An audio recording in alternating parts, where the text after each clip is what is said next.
Hello बच्चों, कक्षा 11 के रसायन विज्ञान में हम लोग पढ़ रहे हैं परमाणु की संरचना और इसमें यह लेक्चर नंबर 3 है।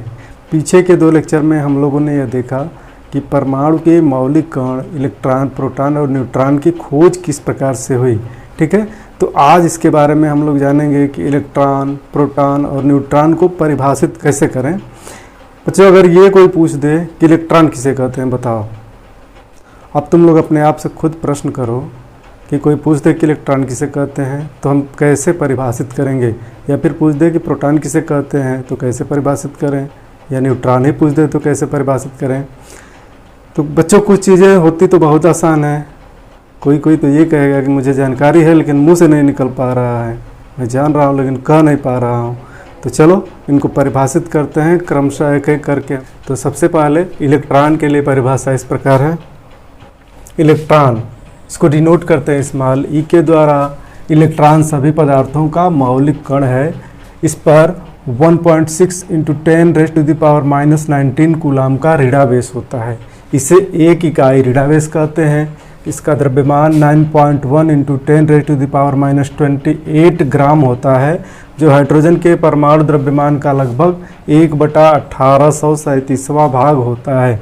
ठीक है, नोट करके लिखा हुआ है 1.6 × 10⁻⁻19 कूलाम आवेश को एक इकाई आवेश कहते हैं। इससे छोटा आवेश संभव नहीं है। ठीक है, तो अब इलेक्ट्रॉन के बारे में सब चीज़ें क्लियर हो गई होंगी कि इलेक्ट्रॉन किसे कहते हैं, इसको हम कैसे परिभाषित कर सकते हैं, यह कहाँ पाया जाता है, इसका द्रव्यमान कितना है, इस पर आवेश कितना है। बस 3 चीज़ें शामिल हैं। ठीक है, तो इलेक्ट्रॉन सभी पदार्थों में शामिल है, सभी पदार्थों का मौलिक कण है, क्योंकि यह तो परमाणु का ही मौलिक कण है और सभी पदार्थ परमाणु से ही बने हैं।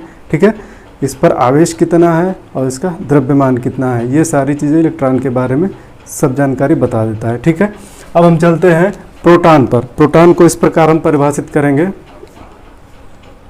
प्रोटॉन सभी पदार्थों का मौलिक कण है। जिस तरह से इलेक्ट्रॉन सभी पदार्थों का मौलिक कण है, उसी तरह से प्रोटॉन भी सभी पदार्थों का मौलिक कण है। इस पर 1.6 × 10⁻⁻19 कूलाम का धनावेश होता है। इसका द्रव्यमान 1.672 × 10⁻⁻24 ग्राम होता है, जो हाइड्रोजन परमाणु के द्रव्यमान के लगभग बराबर है। ठीक है, यही द्रव्यमान है प्रोटॉन का, और हाइड्रोजन परमाणु का भी द्रव्यमान लगभग इतना ही होता है। ठीक है, अब हम देखते हैं न्यूट्रॉन की परिभाषा को। न्यूट्रॉन को निरूपित करते हैं स्मॉल n द्वारा। न्यूट्रॉन सभी पदार्थों का मौलिक कण है। हाइड्रोजन के समस्थानिक प्रोटियम को छोड़कर सभी तत्वों के परमाणुओं में न्यूट्रॉन उपस्थित होते हैं। यह विद्युत उदासीन कण है। इस पर आवेश 0 होता है। इसका द्रव्यमान 1.675 × 10⁻⁻24 ग्राम होता है, जो प्रोटॉन के द्रव्यमान के लगभग बराबर है। तो तीनों मौलिक कणों को हम लोगों ने परिभाषित कर लिया, इलेक्ट्रॉन, प्रोटॉन व न्यूट्रॉन। अब यहाँ हम एक समरी बना देते हैं ताकि तीनों के लिए सभी चीज़ें एक जगह इकट्ठा हो जाएं। तो देखो यहाँ हम समरी बना रहे हैं तीनों के लिए। यहाँ लिख दे रहे हैं मौलिक कण, मौलिक कण। इसके आगे लिख दे रहे हैं प्रतीक। इसके आगे लिख दे रहे हैं आवेश, और इसके आगे सापेक्ष आवेश, सापेक्ष आवेश। यहाँ लिख दे रहा हूँ इसका द्रव्यमान, द्रव्यमान, और यहाँ लगभग द्रव्यमान, लगभग द्रव्यमान। ठीक है, इसके लिए हम एक तालिका बना दे रहे हैं।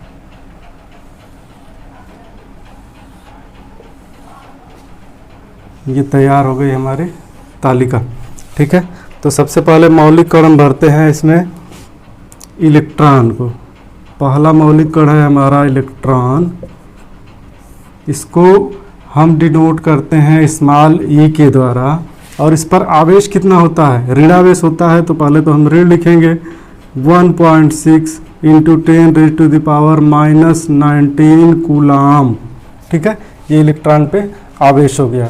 और इस पे सापेक्ष आवेश कितना होगा, एक इकाई, इसी को आवेश कहते हैं ना, एक इकाई ऋणावेश है,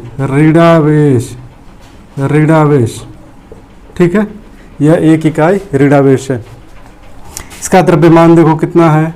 इलेक्ट्रॉन का द्रव्यमान हम लोगों ने अभी अभी लिखा था 9.1 इंटू 10⁻⁻28 ग्राम, ठीक है। इसको चाहे तो हम किलोग्राम में भी लिख सकते हैं, तो 9.1 इंटू 10⁻31 kg हो जाएगा।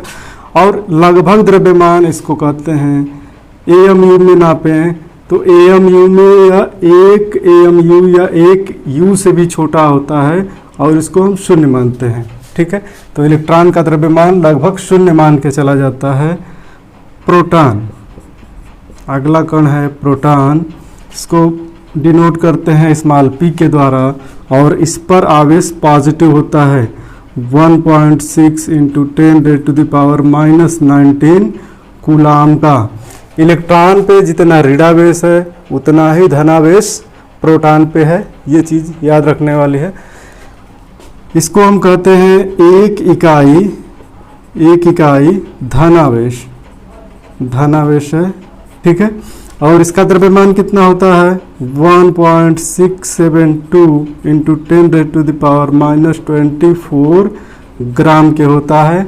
और इस वेट को, इस भार को हम 1 U या 1 AMU के लगभग बराबर मानते हैं, ठीक है। लगभग द्रव्यमान इसका कितना है प्रोटॉन का 1 U या 1 AMU। U और AMU हम लोग प्रथम अध्याय में पढ़ चुके हैं, ठीक है। अगला कण है न्यूट्रॉन, और न्यूट्रॉन को हम डिनोट करते हैं स्मॉल n के द्वारा। इस पर कितना आवेश होता है, शून्य होता है, आवेश ही नहीं होता, यह आवेशहीन है। सापेक्ष आवेश क्या होगा, यह तो आवेशहीन है, शून्य ही होगा, ठीक है। द्रव्यमान कितना होता है न्यूट्रॉन का, तो इसका द्रव्यमान लिख देते हैं 1.675 इंटू 10⁻⁻24 ग्राम होता है, ठीक है। और लगभग द्रव्यमान यह भी 1 U या फिर AMU। तो यह तालिका बन गई है हमारी, और इस तालिका में तीनों का हम लोग कंपैरिजन करके देखें। अगर तुलना करें तो ये वैल्यू सबसे ज़्यादा, ये कम और ये तो सबसे कम है, ठीक है ना। अगर द्रव्यमान के हिसाब से हम इलेक्ट्रॉन, प्रोटॉन और न्यूट्रॉन का कंपैरिजन करें तो न्यूट्रॉन सबसे भारी कण, प्रोटॉन उसके बाद और इलेक्ट्रॉन सबसे हल्का कण है, ठीक है। इलेक्ट्रॉन सबसे हल्का कण। तो बच्चों मुझे उम्मीद है कि अब तुम लोगों को ये सारे पॉइंट्स एकदम क्लियर हो गए होंगे, ठीक है। मिलते हैं नेक्स्ट वीडियो में, थैंक यू।